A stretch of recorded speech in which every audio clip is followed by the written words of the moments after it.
आचार्य भगवान गुरुवर विशुद्ध सागर जी महाराज की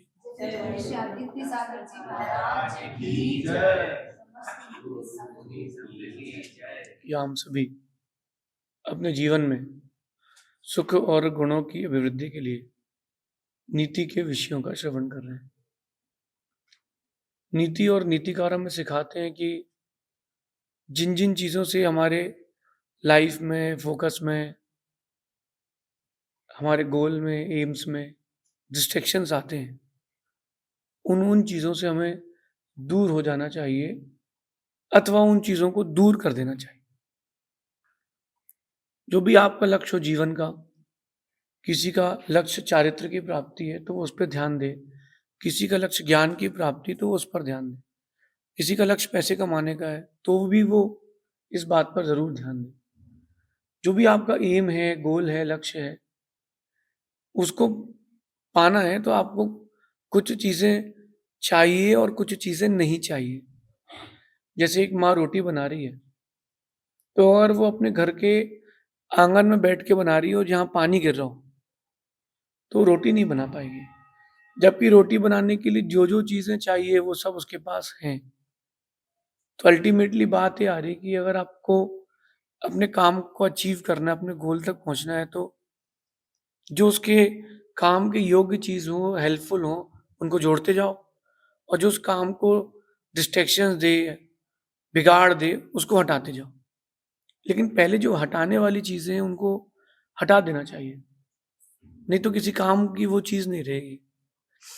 आप भी कभी आप लोगों ने अनार का जूस निकाला हो या किसी को अनार का जूस निकालते देखा हो?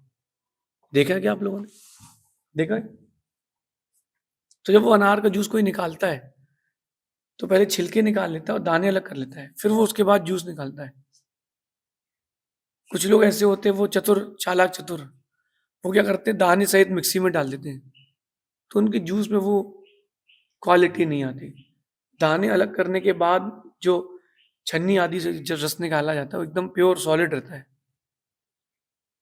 सबसे पहले छिलका हटाया, फिर आपने काम किया। ऐसे ही अपने जीवन में जो रुकावटें आपके काम के लिए आ रही हैं, सबसे पहले उनको हटाएं।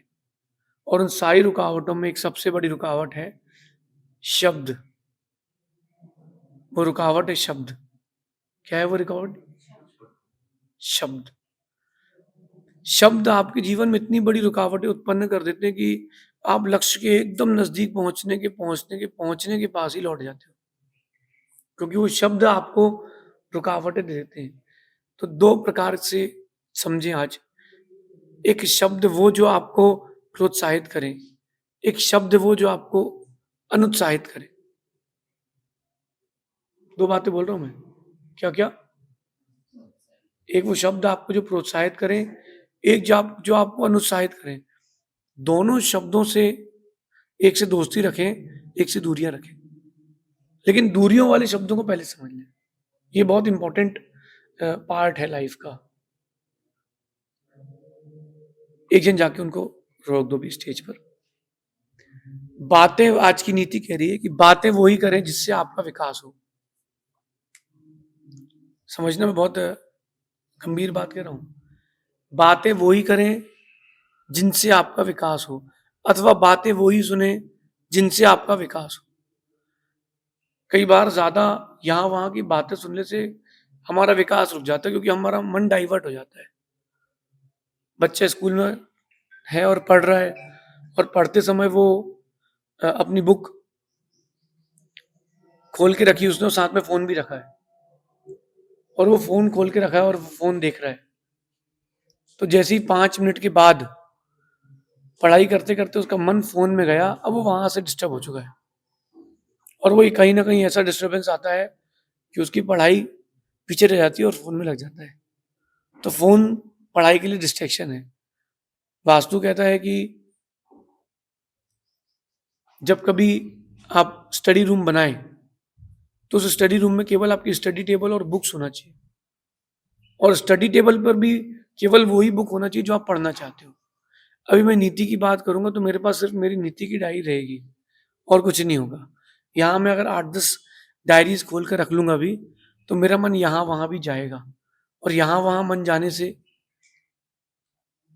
जो मेरा फ़ोकस है, मैं उस पर नहीं कंसंट्रेट नहीं कर पाऊँगा। तो कुल मिला के बात ये है कि जो शब्द आपके लक्ष्य को बिगाड़ दें, उन शब्दों से दूरी बना के रखें, क्योंकि वो आपका विकास नहीं होने देंगे। आपका विकास जो होगा, वो उन शब्दों को सुनने से होगा जो आपके लिए एनकरेजमेंट देते हैं। माता-पिता का कर्तव्य बनता है कि अपने बच्चों को ज़्यादा पढ़ाई का लोड ना देकर के उनको एनकरेज करें। ये ना बोलें कि तू पढ़ता नहीं, तुझसे कुछ नहीं आता। ये बोलें कि बेटा तू पढ़ता तो है, थोड़ा और कंसंट्रेट होकर पढ़। आप पॉज़िटिव बात करोगे तो उसके दिमाग में पॉज़िटिव इफ़ेक्ट पड़ेगा। आप नेगेटिव बात करोगे तो उसके दिमाग में नेगेटिव इफ़ेक्ट ही पड़ेगा। अगर एक पति अपनी पत्नी से कहता है कि तू नौकरानी है, क्या कहता है वो? कि तू नौकरानी है, तो वो पति फिर नौकर कहलाएगा, क्योंकि नौकरानी का पति तो नौकर रहेगा। वो कहता है अगर कि तू रानी है, तो पति भी उसका राजा कहलाएगा।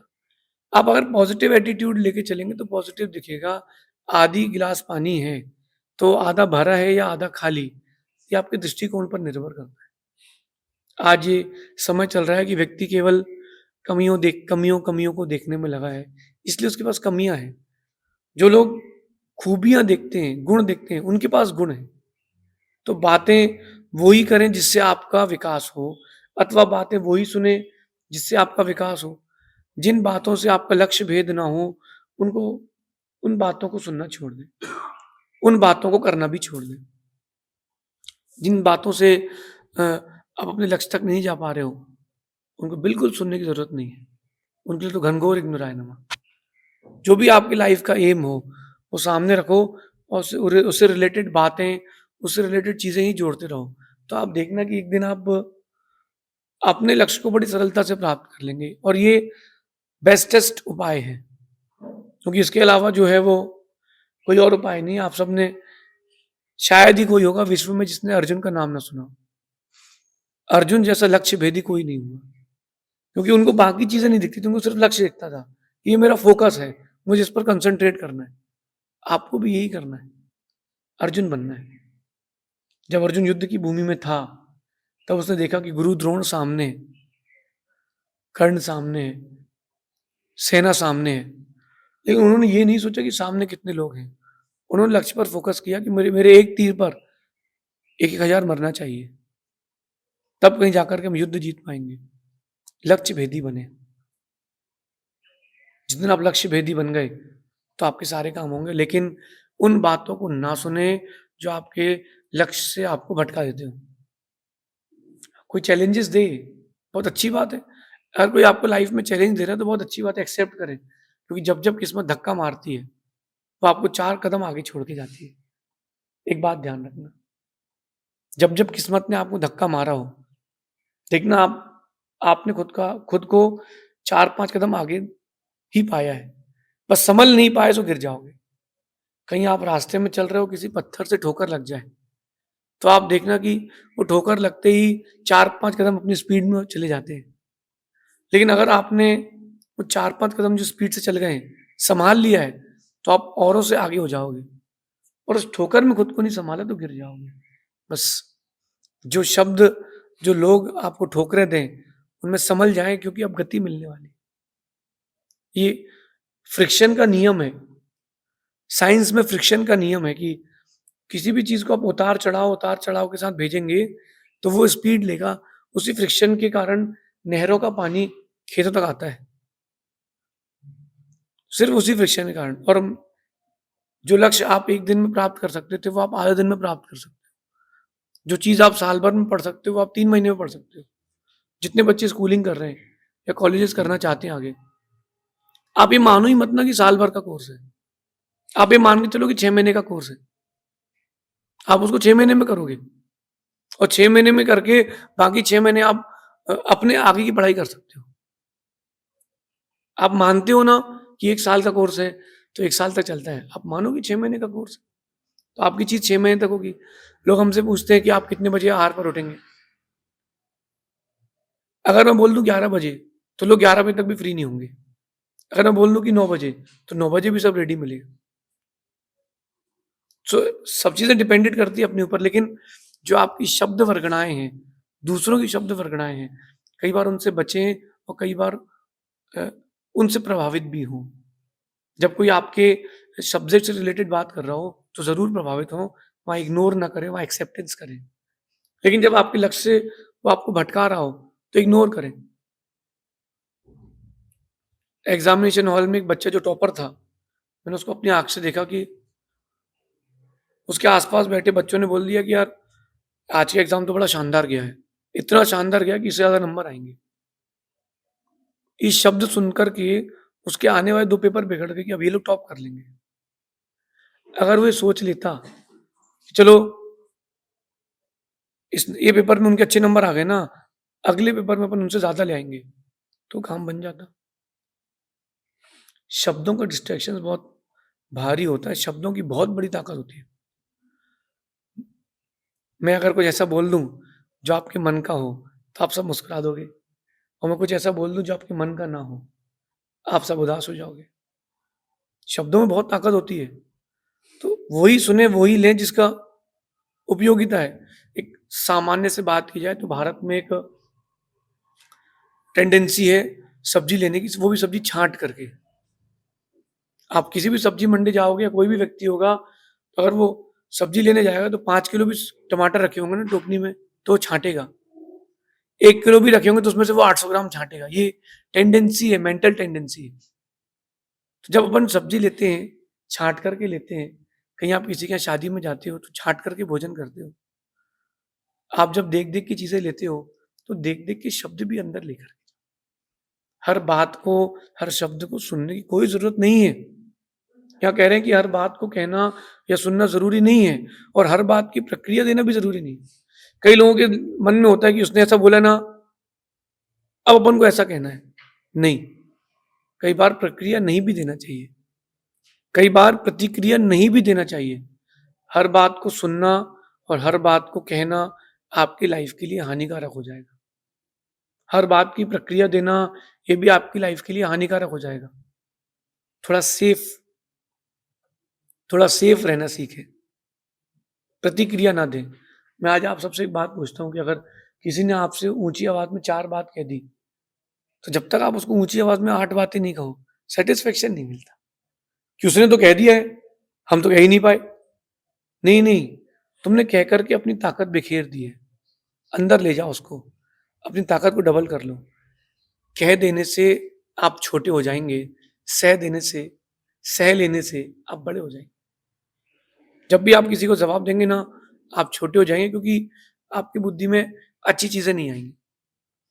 तो जवाब ना दे कर के हमें अपना लक्ष्य पर ध्यान देना चाहिए। जितना समय आप जवाब देने में लगा रहे हो, उतना समय आप खुद के बिल्डअप में लगाओ। आज की यूथ वो हो गई है कि वो उन चीज़ों में लग गई जिन चीज़ों से दिमाग का विकास नहीं होगा। फ़ोन, फ़ोन के गेम्स, दोस्तों के साथ आउटिंग, चलो थोड़ा ड्राइव करके आते हैं। इन सब से क्या है? ये सब चीज़ आपकी डिस्ट्रैक्शंस है लाइफ़ की। चेंज करें, खुद को चेंज करें। बाहर की चीज़ों को अंदर बाहर की उन्हीं चीज़ों को अंदर आने दें, जो आपके लिए उपयोगी हो। अगर तूफ़ान आ जाता है घर में, नगर में, शहर में, मोहल्ले में, तो आप लोग क्या करते हो? सबसे पहले गेट लगाते हो। जो कपड़े बाहर सूख रहे होते हैं, उनको अंदर कर लेते हो। क्यों? कहीं उड़ ना जाएँ। ऐसे ही जब शब्दों का तूफ़ान आपके जीवन में आए, तो पहले अपने मन का गेट बंद कर दें और जो-जो चीज़ें बाहर हों आपकी, उनको अंदर ले आएँ कि भाई उससे अफ़ेक्टेड ना हो हम। पानी बहुत तेज़ आ जाए तो क्या करते हो आप लोग? खिड़की भी बंद कर लो भैया। क्यों? कहीं धूल अंदर ना आ जाए। ऐसी किसी के शब्दों की धूल अपने अंदर ना आए, क्योंकि अगर वो आ गई तो आपका लक्ष्य भेद नहीं हो पाएगा।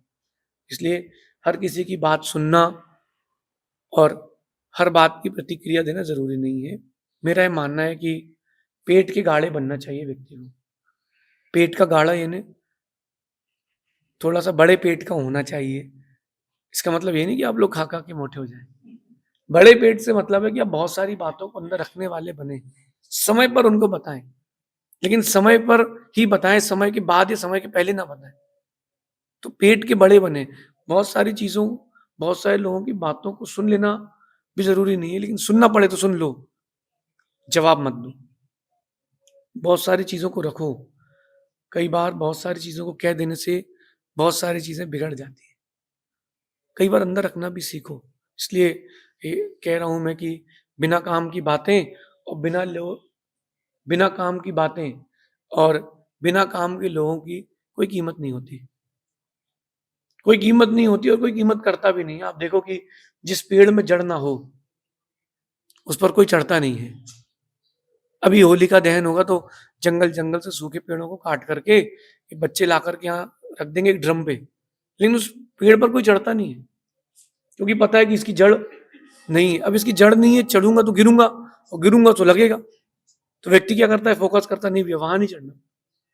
तो जिन पेड़ों की जड़ ना हो, उन पेड़ों पर समझदार लोग चढ़ते नहीं। तो जिन बातों में दम ना हो, उन बातों को समझदार लोग सुनते नहीं। जो आपको दुःख पहुँचाए, ऐसे लोगों को और ऐसी बातों को दूर करो। सुनने की ज़रूरत ही नहीं है ना, क्यों सुने हम? जैसे अपन टमाटर छाँट के लेते हैं, सब्जियाँ छाँट के लेते हैं, ऐसे लोगों की बातों को भी छाँट कर के पास ले जाएँ। नहीं हो ज़रूरी तो इग्नोर करके जाएँ, क्योंकि बिना इग्नोर करे आप चॉइस नहीं बन पाओगे। अगर आपको चॉइस बनना है, वर्ल्ड की चॉइस बनना है, तो आपको बहुत सारे शब्दों को इग्नोर करना पड़ेगा और आप इग्नोर नहीं कर पाए, तो आप हमेशा के लिए ऑप्शन बन के रह जाएँगे। इसलिए focus on your aim, focus on your aim. दूसरों के शब्द ये आपके फोकस को बिगाड़ सकते हैं। उनको सुनना बंद भी करें और काम के हों तो सुनना भी सीखें और सबसे श्रेष्ठ चीज़ है हर बात का जवाब ना दें। बहुत सारी बातों का जवाब वक़्त देगा, हम क्यों दें? हम क्यों जवाब दें? लोग कहते हैं ना क्या पढ़ रहे हो? बेटा तुमने फ्यूचर के लिए क्या सोचा? तो बच्चों को उनसे कह देना चाहिए अंकल थोड़ा वेट एंड वॉच कीजिए आपको मालूम चल जाएगा। हम जवाब क्यों दें? अथवा मुस्कुरा के चले जाओ, क्यों जवाब क्यों दें कि हम क्या हैं? मुझसे किसी ने कहा कि अ, तुम मोक्ष के मार्ग पर चल पाओगे कि नहीं? मैंने कहा जब चल लेंगे तब आप देख लेना। अब उनको उन सब चीज़ों से बचे कैसे? Neglection, ignorance. निग्लेक्शन जितना करेंगे डिस्ट्रैक्शंस को उतना आप जीतेंगे और निग्लेक्शन को आपने एक्सेप्ट कर लिया, आप हार जाएँगे।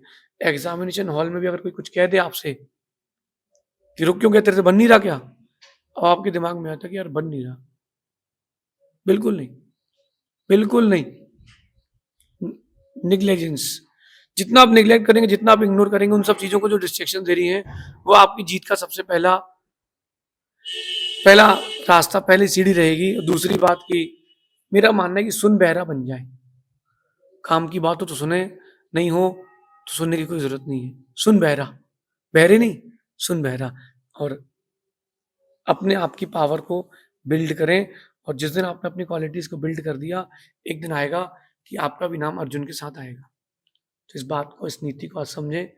दूसरों के शब्द आपको उतना ही प्रभावित करें, जो आपके लक्ष्य तक ले जाएँ, वरना ignorance is the best medicine.